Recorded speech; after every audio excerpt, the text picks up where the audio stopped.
Hey everyone, welcome to Saturday Night Popcorn. This is Jason. And this is Kai, and we have another great discussion for you today. The movie of the day is Shape of Water from 2017. We're still doing our Mexican Latin movie month, and this was directed by Guillermo del Toro, and it won how many awards? One award? Multiple awards? I think a bunch, yeah, it Okay. won a bunch. And But yeah, so, yeah, this is like Guillermo del Toro is a prominent director from Mexico, and so, but we know this is the second film that we've seen of Guillermo del Toro, right? Because we saw Crimson Peak, yeah, that's who right. was another Dang, one, he and did then do that. That yeah, was yeah, and then yeah. there's We this.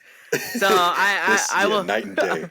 I will I'll start say it that off night with and the day. summary of The Shape of Water. And so in the early 1960s, a top secret government research facility, a lonely janitor named Elisa forms a unique relationship with an amphibious creature held in captivity.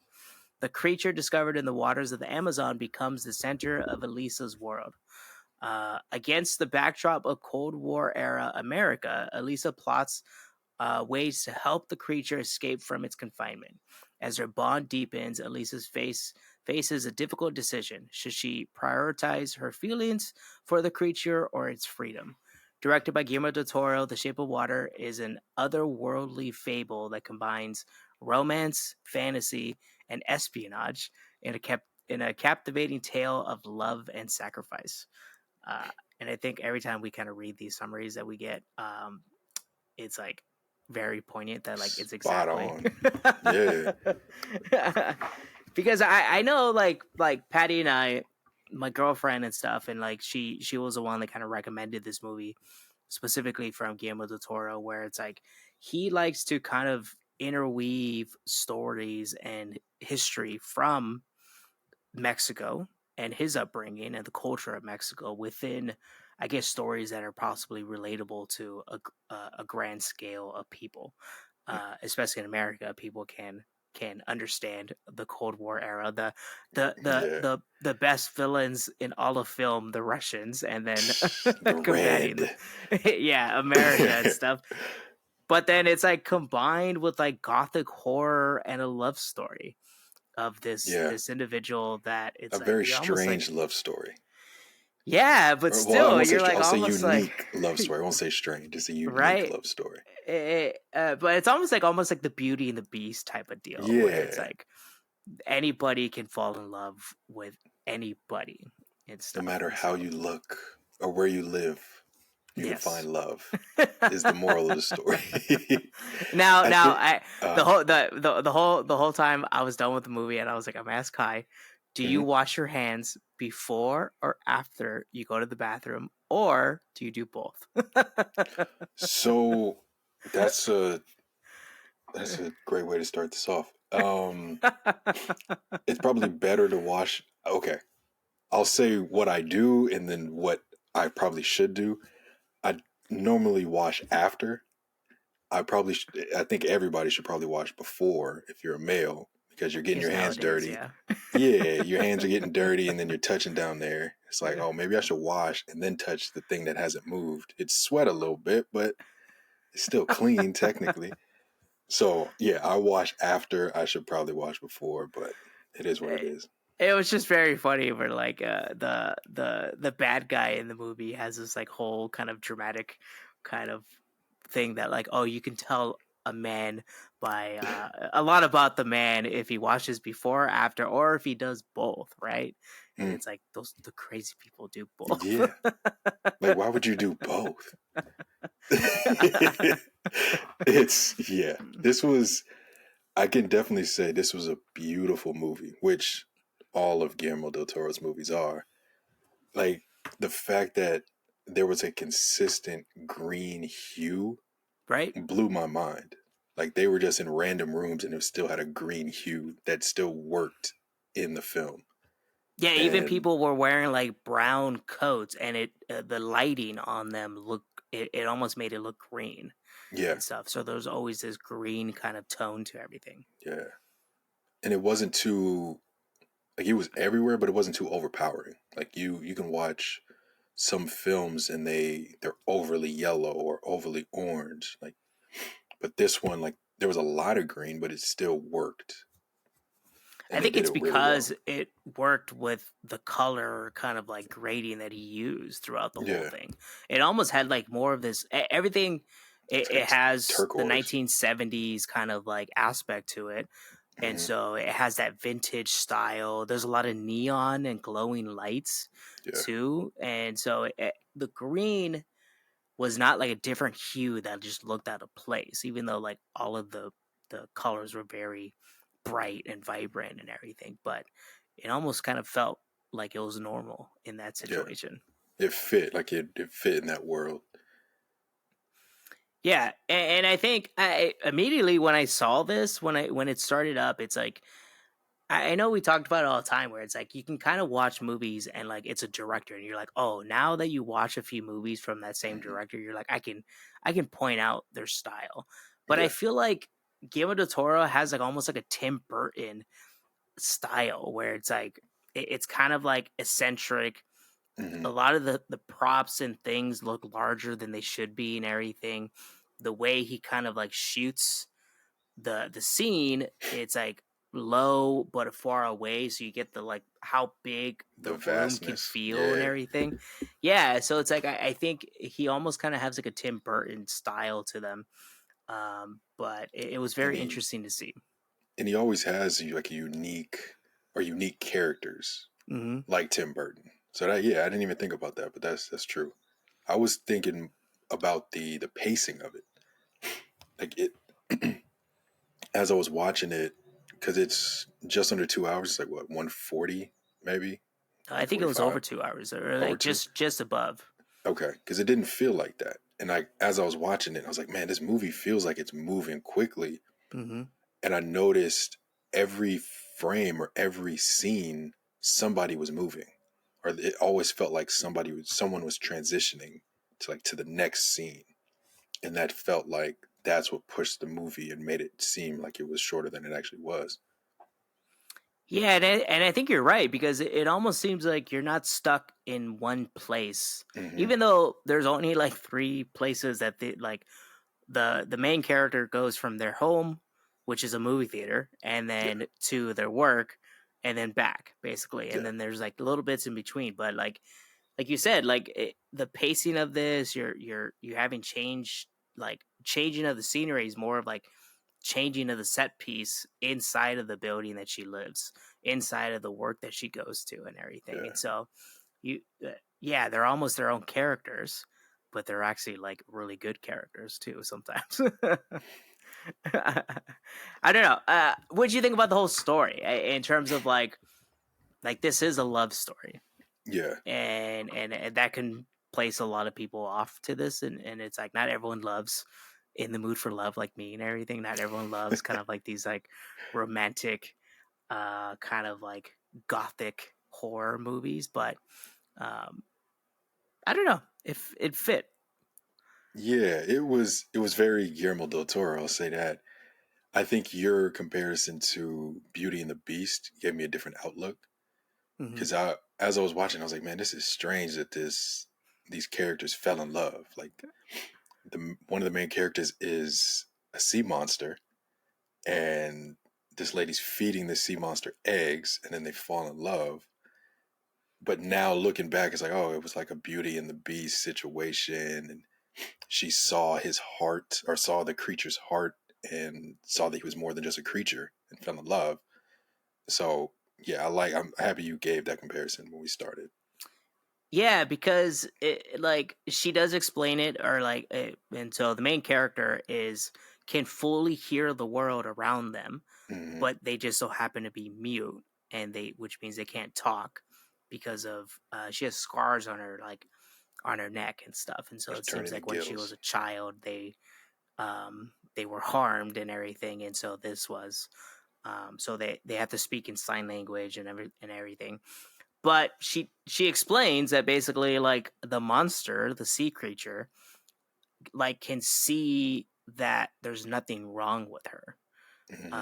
where it's like this sea creature has nothing to judge her from. It's like, well, I really don't care if humans talk or don't talk, and all that stuff. And so, and then there's like faults in both of them, where it's like this person's not even like a human being; they're like a monster and everything, and they're being Yeah. studied for like they're trying to go to space, which is like a funny way to do it too. Yeah. The Um, study of sea creatures so we can go to space yeah, it's because he can breathe inside and outside of and water and out. stuff. And Yeah. so like the whole thing, like seeing if like a human can like use that breathing kind of like technique or something, or breathing, Create an um apparatus to do yeah, have them both. survive in space and everything. And so Yeah. um but yeah, it's like it was almost like, I think you can almost get caught up in the espionage of the film more so than the love affair Yeah. that is It took a happening in the back film, seat. right? I don't know. There I'm was almost like so shocked by this movie sometimes, where it's like, like now when I was done with it, I was like, man, I can see why this movie was seen as like a very good movie. yeah, that was actually what I was going to touch on was like as I was watching it, I couldn't 100% pinpoint like the notes I have like his inclusion, cinematography, and then unique story of why it was nominated for so many awards when it came out. Because looking at it as just a film and just a story, it's kind of like okay, this is a love story. Because I remember when this came out, a lot of people were like, "This is a love story about a woman and a fish." And if you look at it like that, it's like, oh yeah, this is like that's strange that this won so many awards.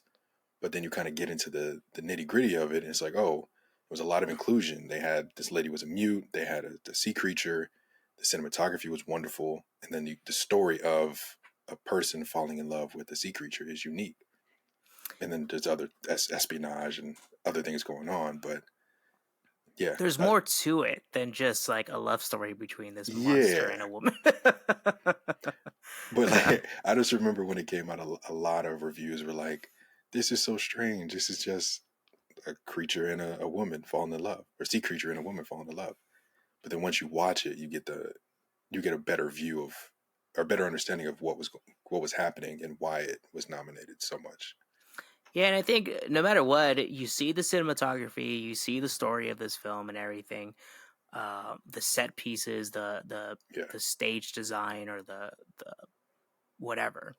But you also have some pretty good acting performances from an actress that's supposed to be playing someone that's mute, and Hmm. shows a lot of kind of like emotion and personality through their face and kind of body mannerisms.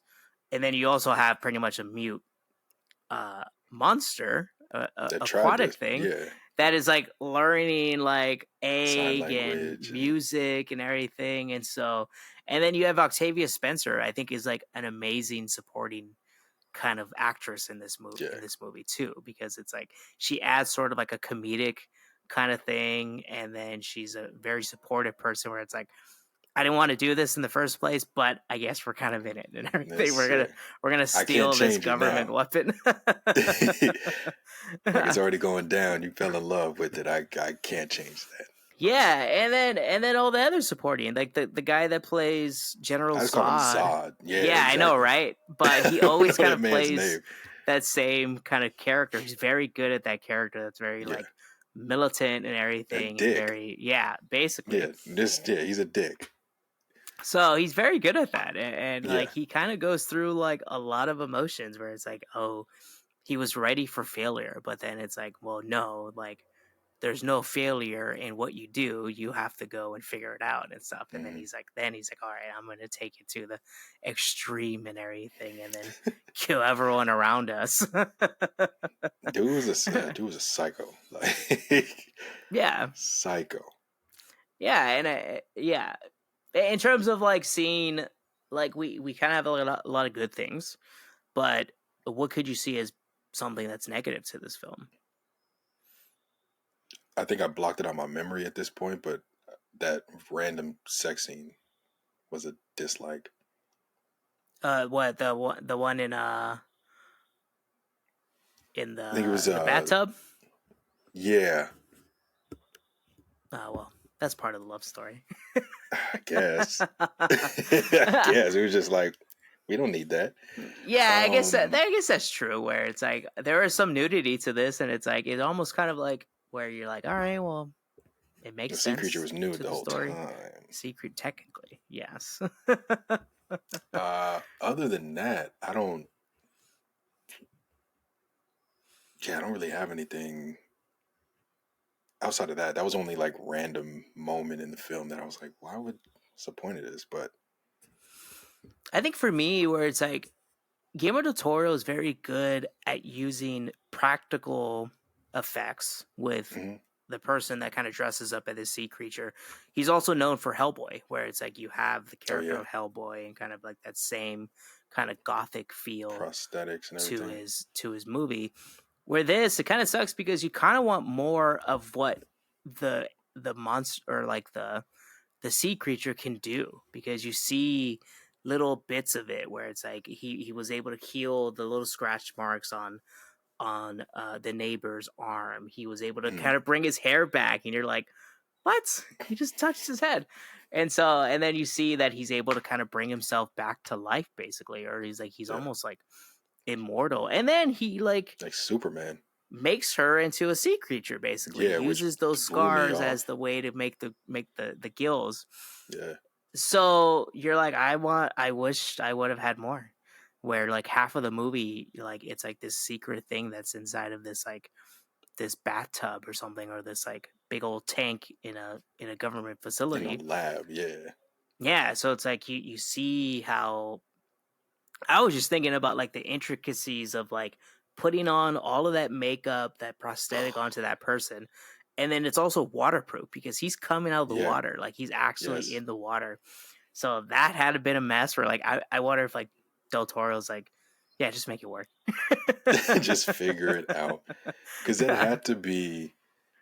I had watched a clip from Marlon Wayans, and he was talking about just the amount of time it took for makeup for white chicks. It was like 14 hours or something crazy like that. And that was nowhere near the type of makeup this person had to endure for this film. So I can only imagine what they went through. Yeah, and Like, yeah, he it's been years, but it still probably took hours upon hours to get done. right, and like you have a lot of those stories, those same stories where Jim Carrey when he played the Grinch, he said it was almost Oh, like yeah. he needed someone to calm him down because he felt constrained and like almost like claustrophobic in all of his makeup and stuff. Where, but this guy, I don't know if you know that the guy that plays the sea creature has Mhm. played multiple kind of like secret or like creatures in movies. Oh, snap. Okay. And Yeah, I then didn't know that. if you watch, I think he was also in Hellboy. He was the other guy, the other kind of That like really smart unique monster. looking. Okay. Yeah. Yeah, yeah, yeah. And so I think he was also in Hellboy. He's also in What We Do in the Shadows, the TV series, Oh, because really? he's like their like ultimate vampire. Like he shows up as sort of what he looks like in real life and everything, and but then he turns Oh, into like a wow. burnt up like vampire. So yeah, he's kind of everywhere, and so So he just likes dealing with that torture of like putting on all that prosthetics, there's some people that just man, just there's like a thrive whole in it. different. It's almost like he's almost like Andy Serkis, where it's like Andy Serkis was like prominent in like he was Oh, Gollum, Smeagol right? or That's Gollum Smeagol. Okay. in the Lord of the Rings and stuff, and so Yeah. he was like these kind of like CGI characters. He was very good at kind of bringing those characters to life. He was also most of the apes and Planet of the Planet of Apes and the Apes. everything, or Yeah. the main one. And then now we see him as like an actual actor in like in like I the can't even Marvel recognize, like, who series. is this person? Yeah, you're like, huh, this guy came out of nowhere. He's so good. Check his Yeah, IMDb and it's like, what? These are his credits? he's been everywhere, right? Yeah. so, so I don't know. In terms of like this movie, it's very unique. It is a Hmm. love story. There's like this espionage kind of like tone to this and everything. Now that kind of goes into like, who do you recommend this to? Ooh, I would say that's a good one because it's it's not a rom-com. It's a romantic film, but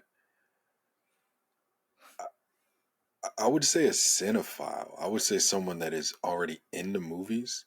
Mm-hmm. This could just be something that they would add to their their list of films they've seen. Mm-hmm. I don't know if, at least off the top of my head, I can't think of just a regular person that would be like, oh yeah, let me watch The Shape of Water. I think it would have to be someone that is already into films and it's like, oh, let me add this because I haven't already seen it. I heard of it because that was my case. Is I've heard of it, but I've never seen it. Yeah, I don't know. I think of like my parents, where it's like my dad is not really into like love stories and stuff, but my mom likes love stories. And Mm. so I can see where like this movie's perfect for someone that like loves a love story, but then you also need to kind of convince the other partner to be like, "Hey, there's some like military stuff to this. There's some like they have to There's some boom like boom in it. yeah, transport this like this creature and everything." And so it almost sells you on like, all right, what are you talking about? It's a love story. Just let me get back. Let me just show it to you, and then we'll kind of figure out if it's a love story later and stuff. I think those individuals where it's like, if you're not totally into a love story, but you just want to have like kind of like that monster film for the late night weekend and stuff, or like when it's all like cold and you're like having some like popcorn and stuff inside under the blankets and stuff. This is like a good movie for that and Mm, everything. And it's very, I feel like, and it goes into my rating of this movie. I yeah. feel like this is like out of the Del Toro movies, this is probably his best one. I haven't seen Pan's Labyrinth, so but I Oh, I can thought you see that had. this is no, I have not seen that Man, one. who did I watch that with? I could have swore I watched that with you Yeah, in college. unless I did and I don't remember. I don't know, unless it was one of your roommates. I definitely watched it. No, I Mm. don't know, because that was a unique one. I would. So yeah, go ahead. Sorry, you didn't even say what your rating was. Well, I because I give this a 4 out Mhm. of 5 in terms of on Letterboxd. I give it a 4 out of 5 because I was like, this is a very good movie in terms of like a film, a cinematography, the acting in this movie, the story, and all that stuff. It's just more so. It's like I would like some more of the monster, Yeah, but that kind of takes away from the film itself, where it's like it's not a monster film. yeah. And I think Well, that might be a lot of people's critiques. Is like, I want more of the creature, and it's like it's not about that. I think so. I Yeah. ended up I ended up giving it a 3. I enjoyed it, but I still like Nightmare Alley just a Oh, little more interesting. than this. I haven't seen that Because one actually. That's another one I haven't seen, and that's Del Toro yeah, also, right? hmm that one's Mm-hmm. good. It's dark though, and I think that's one of the reasons why I gave this a 3 and I gave Nightmare Alley a different rating, because I'm more into like the darker stories, and the way that was shot was really nice also. So yeah, Okay, I like both, but that one just a slight edge. that might be my movie for tomorrow. There you go. Because the weather is turning bleak and overcast again, so it'll be a good movie to kind of Yeah, watch on a Friday night or a Thursday night or something. just keep the lights on. It's kind of creepy. Okay, okay. Yeah. But yeah, so if you watched The Shape of Water, please let us know in the comments if you liked it, disliked it, what you think about the movie overall. What do you think about Guillermo del Toro? I think is like another question to ask. It's like, hey, like, what do you think about Guillermo del Toro as a director of these films that we probably watched? Many people will probably not believe that some movies were directed by Guillermo del Toro, as to like, oh, like Hellboy and stuff, or like you forget about Yeah, I that. forgot he did Hellboy. Yeah. So yeah, let us know if you liked it, disliked it, The Shape of Water, and please like and subscribe to Saturday Night Popcorn for more podcasts like these.